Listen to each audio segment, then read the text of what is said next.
Hello friends, आज हम पढ़ेंगे अंतर्राष्ट्रीय आर्थिक विनियमों में तीन तरह की गतिविधियों या प्रवाहों, व्यापार का प्रवाह, श्रम का प्रवाह और पूंजी का प्रवाह। इसकी व्याख्या करें। तो वीडियो शुरू करने से पहले मैं आपको बताना चाहता हूँ कि यदि आपने मेरा ये चैनल, जिसका नाम economic analysis with Ashwini Kumar Gupta है, को सब्सक्राइब नहीं किया तो उसे सब्सक्राइब करें, लाइक करें, शेयर करें और साथ दिए बेल आइकन बटन को दबाना ना भूलें, क्योंकि मेरे नए नए नोटिफिकेशन, नए नए वीडियो आपको मिलते रहेंगे। और हाँ, यदि आपको ये मेरा प्रश्न वीडियो पसंद आया है तो कमेंट बॉक्स में आप उसको कमेंट भी कर सकते हैं। तो शुरू करते हैं वीडियो अंतर्राष्ट्रीय आर्थिक विनियमों के साथ। तो इस वीडियो में हम आपको तीन प्रश्न बताएंगे। पहला है अंतर्राष्ट्रीय आर्थिक विनियमों में तीन तरह की गतिविधियों या प्रवाहों की व्याख्या, दूसरा महामंदी के कारणों की व्याख्या और तीसरा G77 देशों से आप क्या समझते हैं। G77 को किस आधार पर ब्रेटन वुड्स की जुड़वां संतान की प्रतिक्रिया कहा जा सकता है। तो शुरू करते हैं। पहला प्रश्न, अंतर्राष्ट्रीय आर्थिक विनियमों में तीन तरह की गतिविधियों या प्रवाहों की व्याख्या। 19वीं शताब्दी में दुनिया तेजी से बदलने लगी। आर्थिक, राजनीतिक, सामाजिक, सांस्कृतिक और तकनीकी कारकों ने पूरे के पूरे समाजों को जो थी उसकी काया पलट कर दी और विदेश संबंधों को नए ढर्रे में ढाल दिया। अर्थशास्त्रियों ने तीन तरह की प्रवाहों का वर्णन किया है। नंबर 1 व्यापार का प्रवाह, नंबर 2 श्रम का प्रवाह, नंबर 3 पूंजी का प्रवाह। तो शुरू करते हैं। पहला व्यापार का प्रवाह। 18वीं शताब्दी के अंतिम दशकों में ब्रिटेन की जनसंख्या तेज़ी से बढ़ने लगी थी, जिसके कारण भोजन की मांग बढ़ी। जैसे जैसे शहर फैले और उद्योग लगने लगे, कृषि उत्पादों की मांग भी बढ़ने लगी। कृषि उत्पाद महंगे होने लगे, इसलिए अंग्रेजों ने अपनी कृषि उत्पादों की मांग को पूरा करने के लिए बाजार प्रवाह के माध्यम से भारत से इंग्लैंड में खाद्यान्नों का और कपास का आयात किया। मतलब जो कपास थी और खाद्यान्न, दालें और मसाले वगैरह थे, वो इंग्लैंड में जाने लगे, बाहर से इंग्लैंड वो जाने लगे थे। अंग्रेजी भारतीय सरकार ने रेगिस्तानी भूमि को उपजाऊ बनाने के लिए वहाँ पर नहरों का जाल बिछाया। मतलब रेगिस्तानी भूमि, मरुस्थल भूमि में नहरों का जाल बिछाया ताकि निर्यात के लिए गेहूं और कपास की कृषि की जा सके। इन स्थानों पर दूर के प्रदेशों से लोगों को लाकर बसाया जाता था। इनकी कॉलोनियों को कैनाल कॉलोनी या नहर कॉलोनी के नाम से जाना जाता था। दूसरा आता है श्रम प्रवाह। 19वीं सदी में भारत और चीन के लाखों लोगों को खदानों, रेलवे निर्माण, सड़कों आदि के निर्माण के लिए दूर के देशों से अनुबंध या इसको कह सकते हैं ठेका के आधार पर ले जाया जाता था। अनुबंध की यह शर्त होती थी कि मजदूर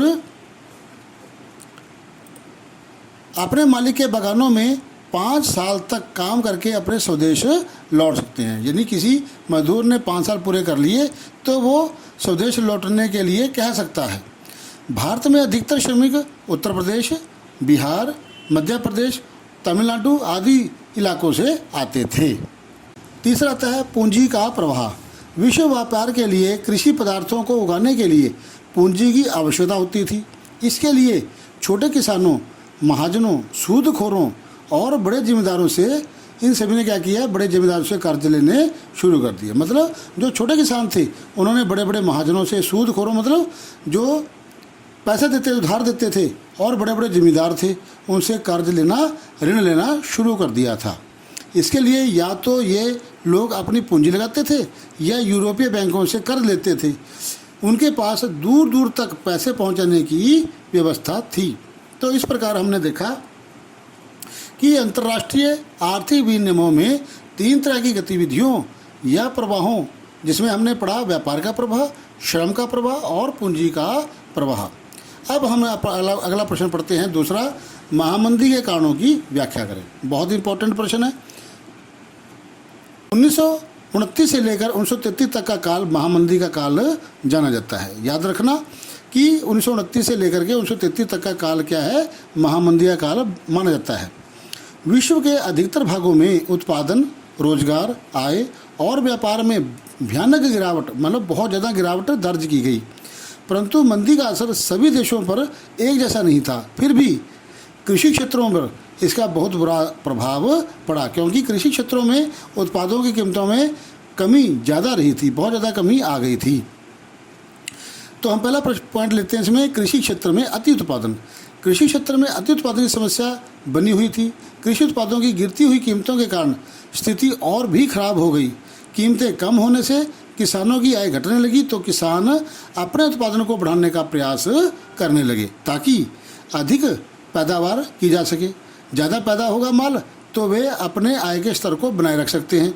इसका यह परिणाम हुआ कि अधिकतर पैदावार होने से खरीदार कम हो गए, और क्या हुआ, और विकासशील देशों की अर्थव्यवस्थाओं को कोई विशेष लाभ नहीं पहुंचा, जिससे अनाज पड़ा सड़ने लगा। मतलब अधिक उत्पादन होने से क्या हो गया था, जो पैदावार जो थे वो बहुत हो गई और उसके खरीदार कम हो गए, जिसके कारण से क्या हो गया, जो अनाज था वो पड़ा ही सड़ने लगा था। दूसरा, अमेरिकी ऋण का बंद हो जाना। जो अमेरिकाओं से हमें कर्ज मिला करता था वो बंद हो गया था। 1920 के दशक में मध्य में बहुत सारे देशों ने अमेरिका से ऋण लेकर अपनी निवेश संबंधी आवश्यकताओं को पूरा किया था। जब स्थिति अच्छी थी तब अमेरिका से कर्जा जुटाना बहुत आसान था, परंतु संकट का आभास होते ही अमेरिकी उद्योगपतियों के होश उड़ गए। 1928 से पहले 6 माह तक विदेशों में अमेरिका का ऋण $1 अरब था। वर्ष के भीतर यह ऋण केवल 1/4 रह गया। जो देश अमेरिकी ऋण पर निर्भर थे उनके सामने संकट खड़ा हो गया। तो ये प्रश्न था हमारा, महामंदी के विनाश के क्या कारण थे। महामंदी के कारणों की हमने व्याख्या की है। तीसरा प्रश्न आता है, G77 देशों के से आप क्या समझते हैं? G77 को किस आधार पर ब्रेटन वुड्स की जुड़वां संतानों की प्रक्रिया कहा जा सकता है?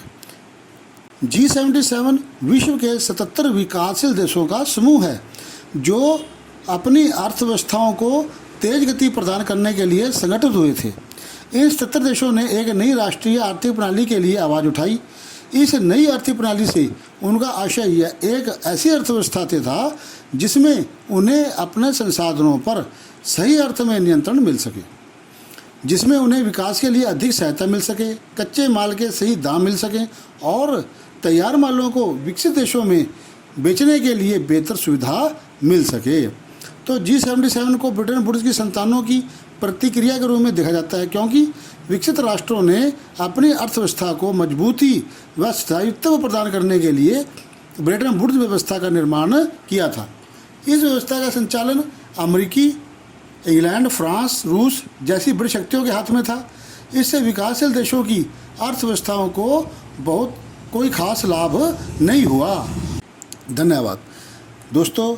यदि आपको ये मेरा वीडियो, जिसमें मैंने आपको 3 प्रश्न बताए हैं, तो पहला था कि अंतर्राष्ट्रीय आर्थिक विनियमों में 3 तरह की गतिविधियों का प्रवाह, दूसरा आर्थिक महामंदी के कारणों की व्याख्या, और तीसरा G77 देशों से अभिप्राय और उनकी जुड़वा संतानों को किस प्रकार से देखा जाता है को समझाए हैं। ये तीनों प्रश्न बहुत इम्पोर्टेंट हैं, तो आपने ये बहुत अच्छी तरह से करने हैं। धन्यवाद दोस्तों। यदि मेरा यह वीडियो आपको पसंद आया है तो मेरे इस चैनल को, जिसका नाम economic analysis with Ashwini Kumar Gupta है, को सब्सक्राइब करें, लाइक करें, शेयर करें और साथ दिए बेल आइकन बटन को दबाना ना भूलें। धन्यवाद।